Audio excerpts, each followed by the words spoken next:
বন্ধুরা, সাউথ আফ্রিকার বিরুদ্ধে ওডিআই সিরিজ জিতে ক্যাপ্টেন কেএল রাহুল কিন্তু একটা নতুন ইতিহাস তৈরি করেছে। বিরাট কোহলির পর কেএল রাহুল একমাত্র ক্যাপ্টেন যে সাউথ আফ্রিকার মাটিতে সাউথ আফ্রিকাকে ওডিআই সিরিজে হারিয়েছে। হ্যাঁ বন্ধুরা, দুইজন ইন্ডিয়ান ক্যাপ্টেন সাউথ আফ্রিকাকে সাউথ আফ্রিকার মাটিতে ওডিআই সিরিজ হারিয়েছে, যার ভিতর প্রথম হচ্ছে বিরাট কোহলি 2018 সালে সাউথ আফ্রিকাকে ওডিআই সিরিজ হারিয়েছিল এবং 2023-এ একটা ইয়ং দল নিয়ে কিন্তু কেএল রাহুলও সাউথ আফ্রিকাকে সাউথ আফ্রিকার মাটিতে ওডিআই সিরিজ হারিয়েছে। তো গত ম্যাচে কিন্তু ইন্ডিয়া দুর্দান্ত পারফরমেন্স করেছে, স্পেশালি সঞ্জু স্যামসন একটা সেঞ্চুরি করেছে, প্রথম সেঞ্চুরি ইন্টারন্যাশনাল ক্রিকেটে। তার সঙ্গে আর্শদীপ সিং, আবেশ খান এবং তোমার হচ্ছে ওয়াশিংটন সুন্দরের দুর্দান্ত বোলিং এ কিন্তু তৃতীয় ম্যাচটা ইন্ডিয়া জিতেছে। তো প্রথম ম্যাচ জিতেছে এবং তৃতীয় ম্যাচ জিতেছে, সেকেন্ড ম্যাচটা সাউথ আফ্রিকা জিতেছে। সুতরাং 2-1 ব্যবধানে কিন্তু ইন্ডিয়া ওডিআই সিরিজ জিতেছে। তো গত ম্যাচে ইন্ডিয়াকে প্রথমে ব্যাটিং এ পাঠিয়েছিল সাউথ আফ্রিকা। সাউথ আফ্রিকা টসে জিতেছিল, যেখানে ওপেনিং এ কিন্তু একটা পরিবর্তন দেখা গেছে। ঋতুরাজ গাইকোয়াডকে ড্রপ করে কিন্তু রজত পাটিদারকে ওপেনিং এ পাঠিয়েছিল। প্রথম দিকে ওপেনিং এ অ্যাগ্রেসিভ শুরু করেছিল, তবে ইনিংস কিন্তু বড় করতে পারেনি সাই সুদর্শন এবং রজত পাটিদার, কেউই কিন্তু ইনিংস বড় করতে পারেনি। তো সাই সুদর্শন দুটো ম্যাচে ভালো খেলেছে, দুটো ম্যাচে 50+ স্কোর করেছে, আর থার্ড ম্যাচে ভালো খেলতে পারেনি। তারপর সঞ্জু স্যামসন 3 নম্বরে খেলেছে, 3 নম্বরে খেলে কিন্তু একটা দারুণ ইনিংস খেলেছে, 108 রানের একটা ইনিংস 114 বলে, এবং এটাই কিন্তু সঞ্জু স্যামসনের প্রথম ওডিআই সেঞ্চুরি, ইন্টারন্যাশনাল ক্রিকেটের প্রথম সেঞ্চুরি। তো যাই হোক, এরপর তিলক বর্মা 52 রানের একটা ইনিংস খেলেছে, রিঙ্কু সিং একটা দুর্দান্ত ফিনিশিং দিয়েছে, 27 বলে 38 রানের একটা দুর্দান্ত ফিনিশিং।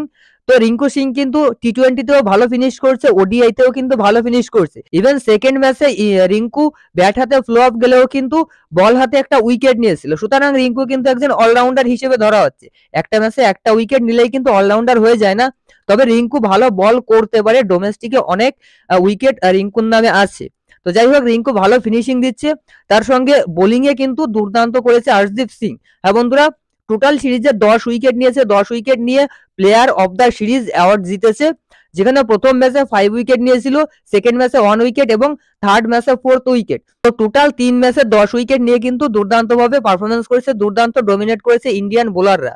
তো হর্ষদীপ সিং কিন্তু player of the series award জিতেছে। আবেশ খানও ভালো বল করেছে, মুকেশ কুমার, তারপর ওয়াশিংটন সুন্দর গত ম্যাচে খেলেছে, অর্থাৎ কুলদীপের জায়গায় ওয়াশিংটন সুন্দর এসেছিল। পাওয়ার প্লে থেকেই কিন্তু ওয়াশিংটন সুন্দরকে বোলিং এ দেওয়া হয়েছিল, সেখানে ওয়াশিংটন সুন্দর কিন্তু দারুণ বল করেছে। তো যাই হোক, ক্যাপ্টেন কেএল রাহুল, ভবিষ্যতের ক্যাপ্টেন হতে পারে কেএল রাহুল রোহিত শর্মার পরে। কেএল রাহুল কিন্তু দুর্দান্ত ভাবে ক্যাপ্টেন্সি করছে, যেমন ডিআরএস নিচ্ছে, গতকাল কিন্তু দুটো ডিআরএস সাকসেসফুল ডিআরএস নিয়েছে, দারুণভাবে ক্যাচ নিচ্ছে, উইকেট কিপিং এর সঙ্গে সঙ্গে ব্যাটিং করছে ভালো, তার সঙ্গে লিডারশিপটা কিন্তু দারুণ করছে।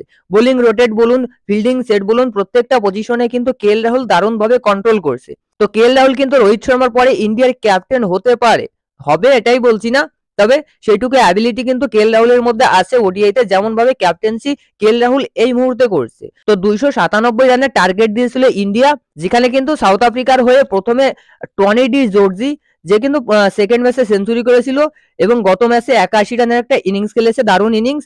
তো কুইন্টন ডিকক অবসর নিয়ে নিয়েছে ওডিআই থেকে, তবে তার রিপ্লেসমেন্ট কিন্তু পারফেক্ট রিপ্লেসমেন্ট কিন্তু সাউথ আফ্রিকা পেয়ে গেছে। তবে ইন্ডিয়া কিন্তু সিরিজ জিতে গেছে, ODI series, T20 series draw করেছিল, ওডিআই সিরিজ 2-1 ব্যবধানে জিতেছে। আশা করছি টেস্ট সিরিজটাও জিতবে, কেননা টেস্ট সিরিজে তো আমাদের ক্রিকেটের অরিজিনাল রাজারা ফিরছে, বিরাট কোহলি, রোহিত শর্মা, জসপ্রীত বুমরা সবাই কিন্তু ফিরছে।